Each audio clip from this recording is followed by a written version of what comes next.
అందరికీ నమస్కారాలు. ఇప్పుడు మనం నీళ్ళల్లో కడిగించేసుకొని నూనె వేసుకున్నాక మళ్ళీ ఇది కొత్తిమీర ఆకు మరిగించుకున్నాక నీళ్ళోని కడిగించేసుకొని తిప్పి బాగా నీళ్ళలోని బకెట్లో వేసుకొని మళ్ళీ మొక్కలు నీళ్ళు పని చేసుకొని మళ్ళీ వేసుకోవాలి నీళ్ళు.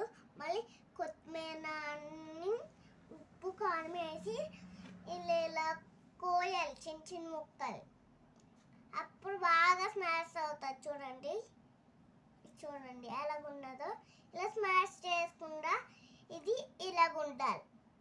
స్మాష్ లాగా అయితే మిక్సీలో మడిగించేసేసుకొని గ్యాస్ స్టవ్ మీద పెట్టుకోవాలి. అలాగా మన ఇలా ఉంటే ఉంటుంది. ఇది చూడండి ఎలా ఉందో.